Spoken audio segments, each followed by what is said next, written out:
Today there's going to be a very important Supreme Court case on the docket, and it involves the census. It's something that should be getting more publication and press about, but it actually has a lot of ramifications. So this is going to be a quick video on what exactly it is, what my opinion is, and what I ultimately think the court will decide.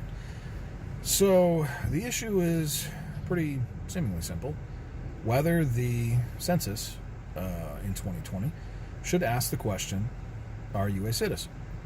Now, that question has been asked in the past. Last time it was asked was 1950. And it had been asked before that. And the argument is that if you ask the question, that people that are of questionable legal status will not want to fill out the census. Now, first and foremost, if you are given the census, you are supposed to fill it out in completion.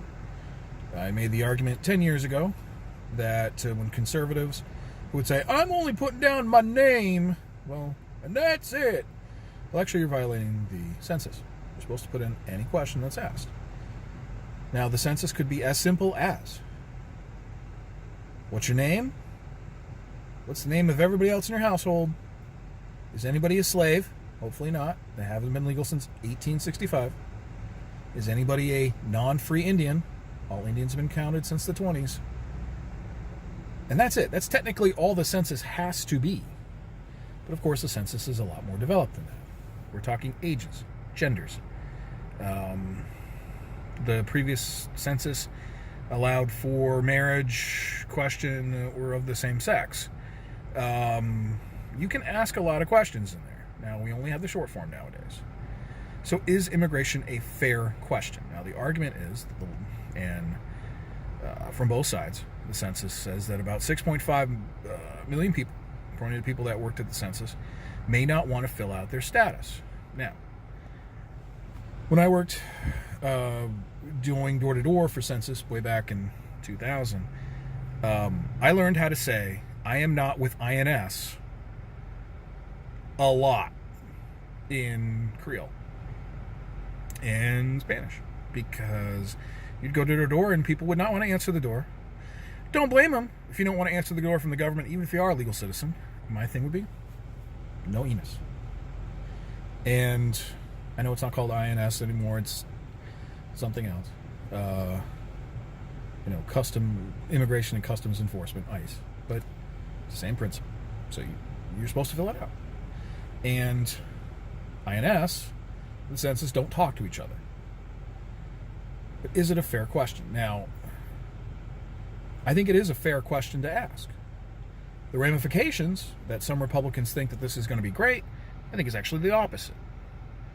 When you have illegals and they're in your district, and the districts are all supposed to be the same size, if all illegals are counted, then you can more easily manipulate the numbers to have less voters who might be of our party to make more Republican districts. And yeah, you might lose a representative from Texas and a representative of California. You may also lose a representative from Florida, and you may gain a representative to Massachusetts. The net effect on the Electoral College, of course, is zero, because this is what decides Electoral College. But it could have a ramification of adding a Democrat in a certain area that you don't like. And because ultimately now you have to make equal districts of a really smaller population, for my fellow Republicans, we may not be able to pack as many districts that are, into our favor. Ultimately, I think the court will decide that it is a valid question, 5-4. But the ramifications will be that I think a state like Texas, instead of gaining 3, will gain only 2. I think a state like Florida, which is on the cusp for 2, will only gain 1. I do think that Montana will gain its 1 now, instead of being on the cusp. And I think California loses a seat. And it doesn't necessarily mean that that's going to put more Republicans. But I think it is a fair question to ask. Now, should it be asked? I don't know. I think you can ask for gender. I think you can ask for ethnicity. Do I think you should ask for citizenship? No. But is it a fair question? Yes. So we'll see. The decision will probably come down in June. We'll see the arguments. And like and subscribe and hate and comment below.